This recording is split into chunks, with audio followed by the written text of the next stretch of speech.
Hey guys, it's Ronnie, and I am here launching a brand new podcast for some strange reason. But this is episode 1 of Ronnie Noon's Ramblings, and I thought I would just have fun for my birthday today. Today I am turning 44.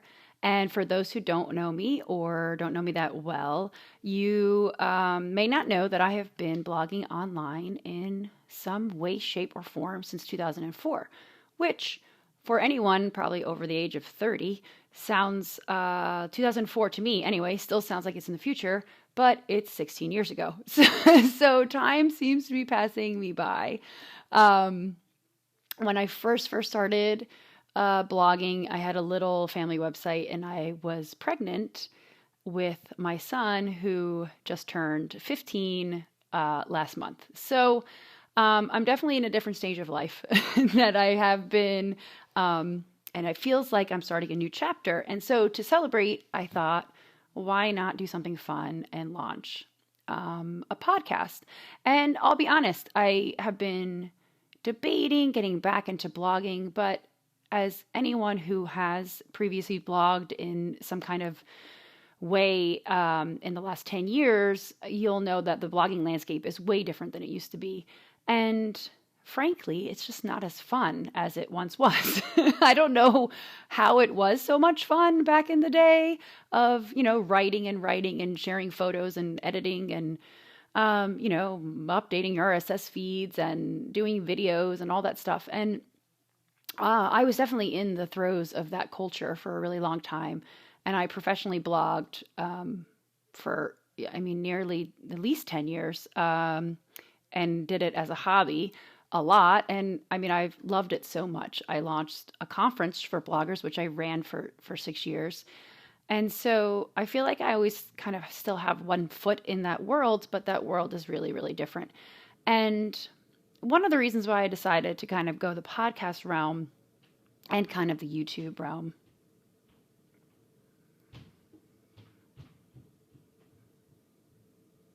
Okay.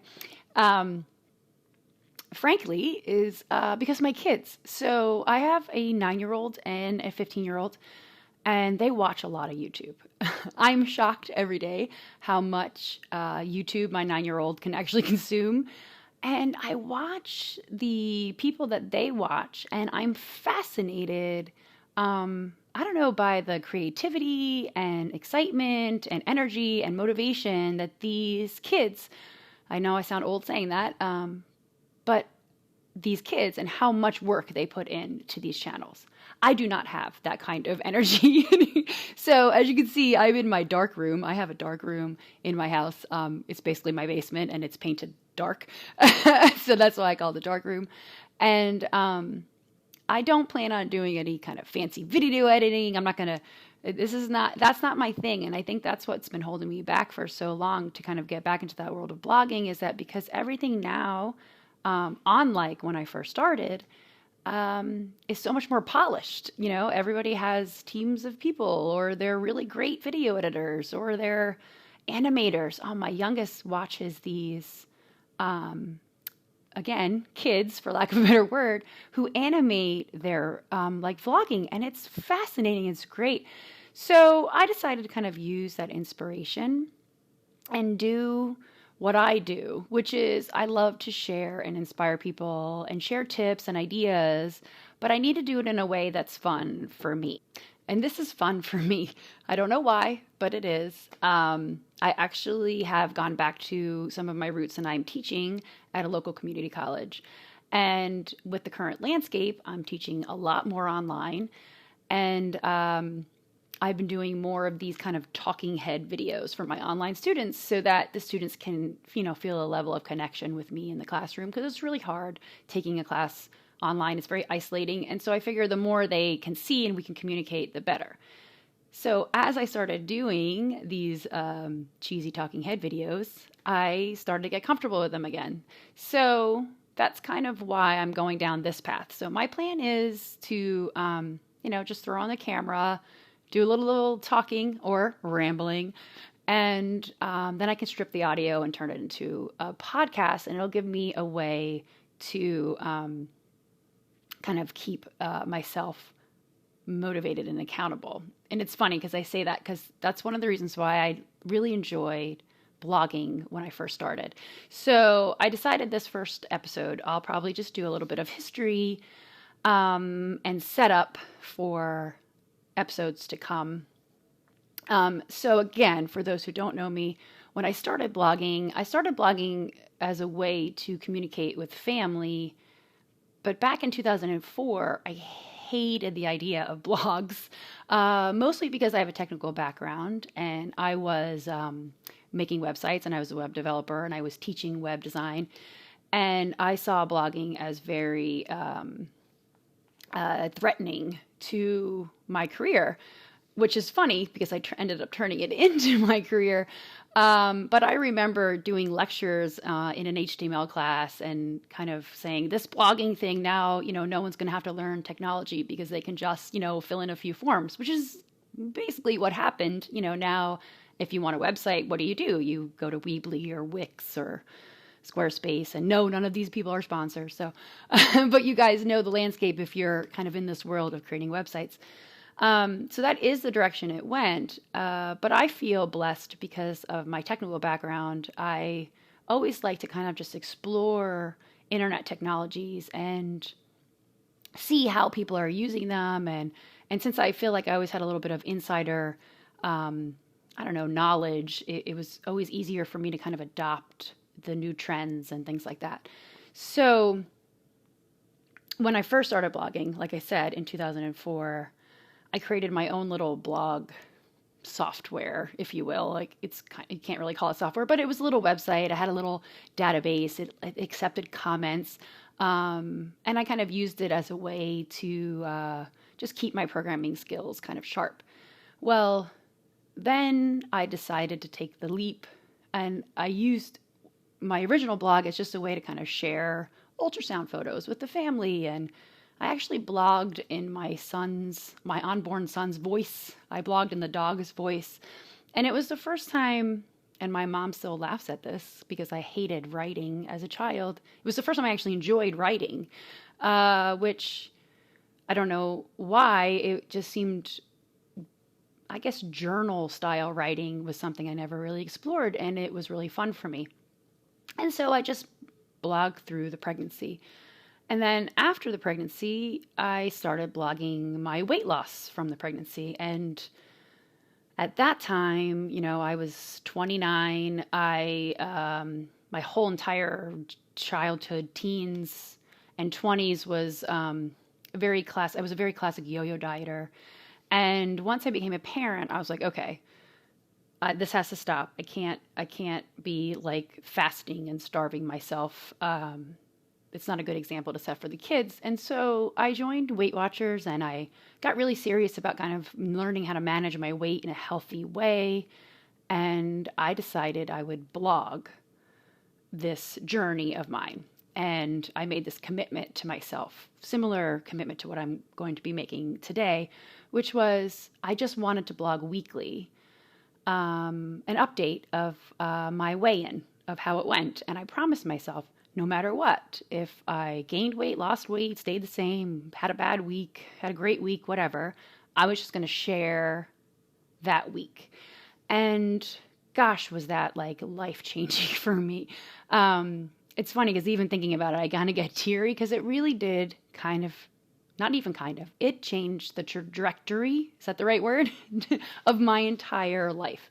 And so that's what I started to do. I would just blog weekly and say, hey, I lost a pound or whatever, or hey, it was a crappy week. And I charted my weight loss. And then I started sharing recipes, and I started sharing what I was doing, and I was communicating with other people on Weight Watcher message boards, which message boards don't really exist in the same way as they did back then. But back then we didn't have social media, like Facebook didn't exist yet and Twitter didn't exist yet. And so that's how people were connecting online. And I loved connecting with people online. I just enjoy people, right? So my blog grew and grew and grew, and it just kept growing. And I was featured on CNN and People were asking to interview me, and I had people sending me comments, and they were like, "You're the first blogger I ever read," and it was like really kind of surreal. And I remember writing back people, and they would then write me back, and we'd have this correspondence. And I always got this feeling that they didn't think I remembered who they were, but I would remember people who commented, and I was like, "Oh, you left that comment," and "Oh, you really helped me out," or So I really enjoy just conversing and meeting people online. Um, it sounds strange, but I know, like, my husband always, like, with the landscape of the world today, he's always like, "Oh, the internet is the downfall of society," and I'm always like, "No, the internet has so much possibility," and I think you just have to use it in a way that's more positive. So I tend to go in that realm. Okay, I'm not going to go on this path. But anyway, so my blog grew and grew and grew, so much so that I actually left a teaching position. I had a toddler. I was launching the conference, and I just had so many balls in the air, and I decided I'm going to kind of ride this wave out. And that's what I did. So I blogged. I had Greenlight Bites, which I still have, which is my food outlet where I like to share food ideas. And I had Ronnie's Way. That's what the blog was called at the time. And I went from weekly to daily. I would blog like quotes and inspiration and my progress. And like really the blog was my like launch off point for a lot of changes I was making in my life. I started running. I joined a gym, which for me was a huge change in I don't even know how to say it, in who I was. I was not a student athlete. I was kind of lazy. I never got off the couch. And, now I've been CrossFitting for 7 years. I'm currently running again. But at that time, in the mid 2000s, I was using the blog as kind of my shove outside of my comfort zone. So it was like I would share something and be like, "Hey, I'm thinking about trying this." And the momentum of people's support was really what was kind of keeping me moving. And I realized that I am inspired by inspiring. So it works for me, right? So I don't know why, but it's just kind of the way that I'm wired. So then I guess fast forward, the blogging landscape was changing. Just I was changing. My kids were getting older, and I didn't want to invade their privacy that much anymore and share photos of them as much anymore. And so my activity on the blog started to change and shift, and it didn't feel like it was a perfect fit for me anymore. It started to become work, I guess to say, and it wasn't passion that was keeping it going. And so I made the hard decision to kind of pull the plug. And at first, it was really relieving. It was like I took this huge weight off my shoulder, and I was like, okay, thank God I don't have to like worry about what am I going to post, or how will people react when I say this, or whatever. It was just like this weight of managing this kind of 15 years of online content, and I just deleted it. I mean, I didn't delete it. I have most of my archives, but I just kind of pulled the plug on it. And I don't know, not even 6 months went by, and I started to miss it. Not in the same way. I missed the ability to connect. I missed the conversations I was having. I missed the sharing and the feedback, and then I don't know, the inspiring. And so I decided to bring Greenlight Bites back, which was great. It was a great idea. I have it. It's not back 100%. I kind of been slowly rebuilding it over the last 2 or 3 years and reposting recipes that people have requested. But I don't look at it the same way. I don't feel it is what's the word I'm looking for? Like, I don't... what is the word I'm looking for? Responsibility. I don't feel the sense of responsibility to it. I look at it more as a hobby, and it's there when I need it. That's how I kind of approach my food blogging from now on.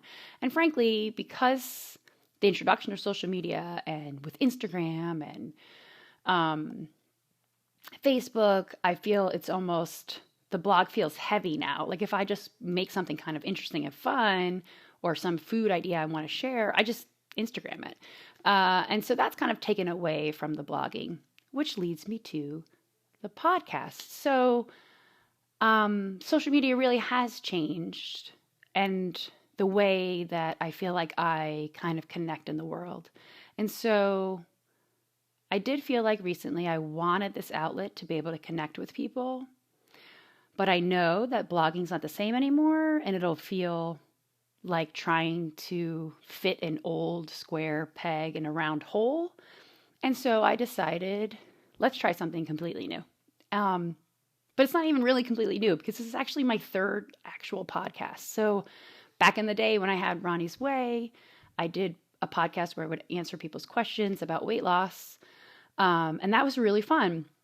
And that was before anyone was really listening to podcasts. I think most people, I'm assuming, watch them on YouTube.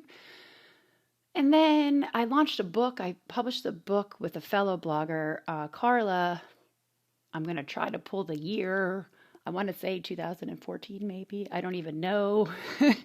And we did a partner podcast for What You Can, When You Can for the book launch. And we had a blast. It was really fun. And it was nice to have Carla there to kind of work off of. And we would each bring a topic to the table that kind of matched the way we like to inspire and motivate people. And we would talk about it and discuss it. And but it's a lot of work. And again, it's a lot of work in a way where at first kind of passion drives you.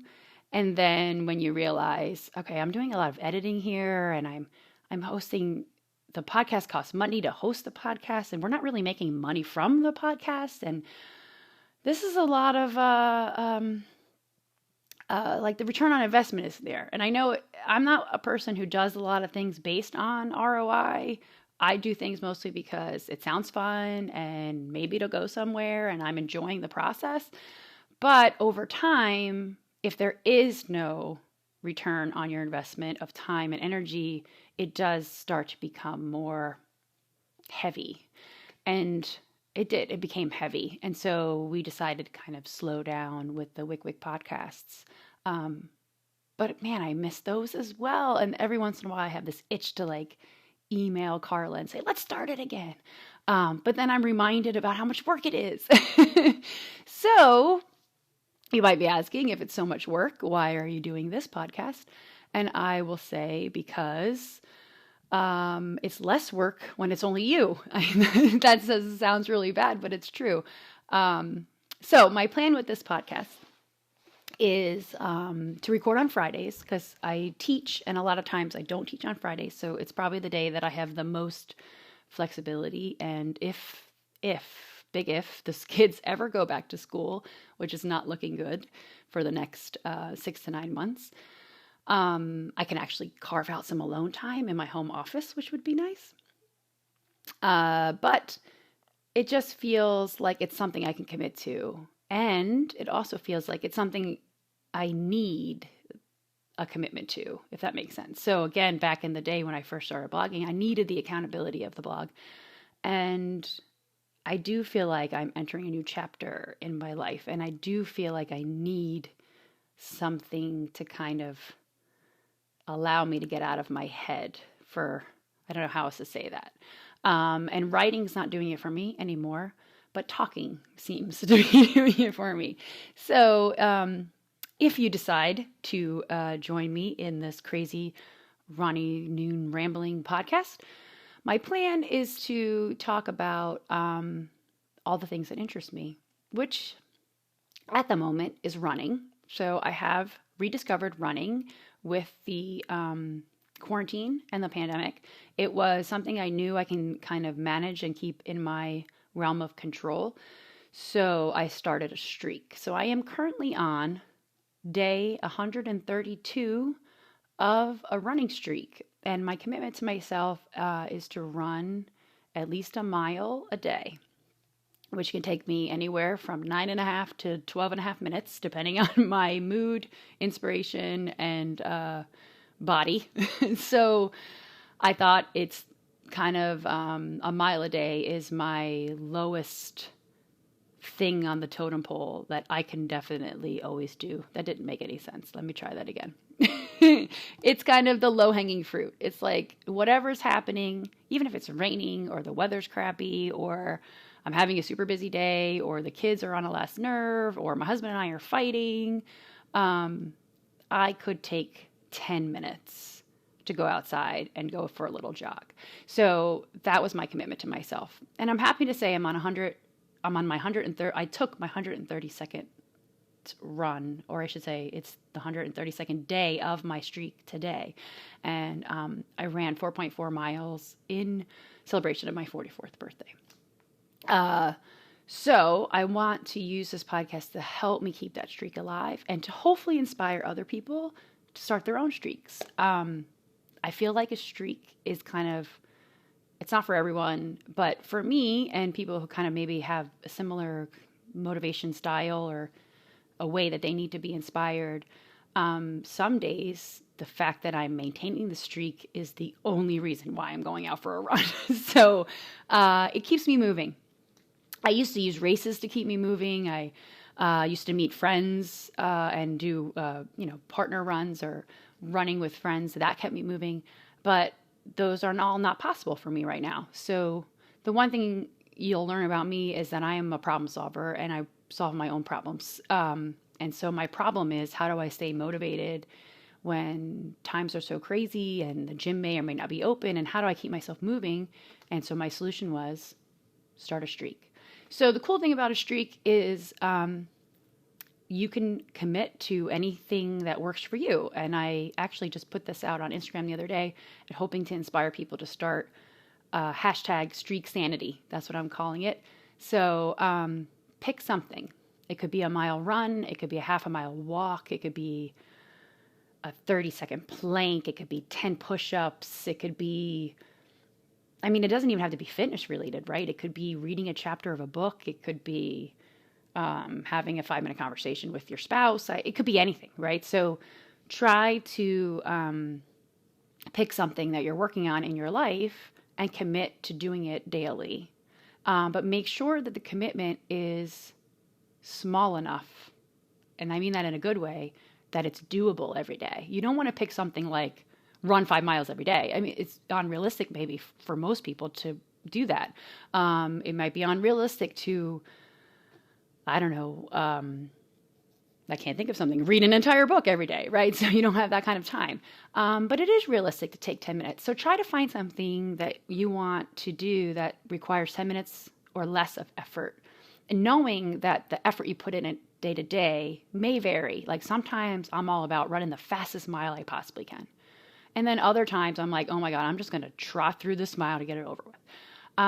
But the reward is the continuation of the streak. And so it kind of changes your goals a little bit. So I challenge you to do that. So that's another reason why I'm doing this podcast. Other things I plan on talking about. So I do teach, so I probably would share some teaching stories and inspirations. I do like to look for different ways to connect with my students and kind of inspire them. I do love food a lot. It's why I struggled with my weight for so long. And I have learned to channel my love of food into kind of a healthier outlook or healthier outlet than, hey, I like to grab a bag of Doritos and just binge it, which sometimes still happens, but I kind of channeled my love of food into cooking and finding new recipes and trying new ingredients. Since quarantine has kicked off, I'm also really into cocktails. I'm not going to lie. So I like to share cocktails ideas now. So I'll probably talk a little bit about that. My husband and I have been, married 19 and a half years and together 25 and a half. So I don't know, relationships and marriage, like we still like each other. So that's a good sign. And I really do believe everyone's relationships are different, but I would love to share kind of what's working for us and maybe even persuade him one day to get on the podcast, which I highly doubt will happen, but he has surprised me in the past, so we'll never know. So I'm also, like I said in the beginning, mom of two boys. So parenting stuff is kind of probably going to eke its way into the podcast.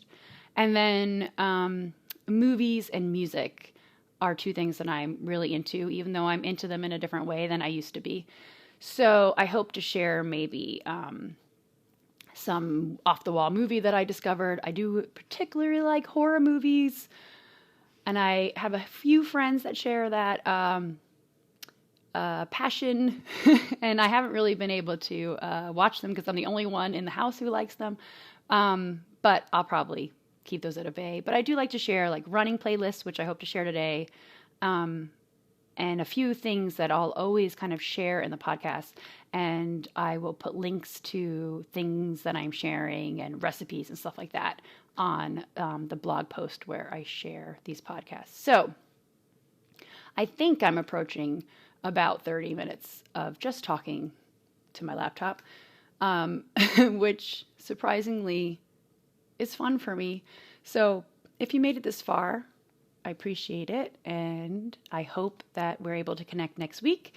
I will be posting these on Spotify and iTunes. My blog, ronnienoon.com, will also have a post per podcast with any links that I mention.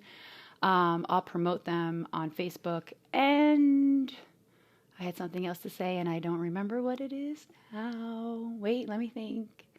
Oh, I will set up a contact form. I think I already have one on my blog in case you do want to request a topic or have a question for me that I can include in a future upcoming podcast. So on that note, I am going to sign off for today and see how long it actually takes me to edit and publish this guy. So have a great week. It is Friday, July 24th, 2020. Is that how we say it? 2020. And where am I going with this? I don't know. I hope you have a great weekend and week ahead. I'll see you next Friday, guys.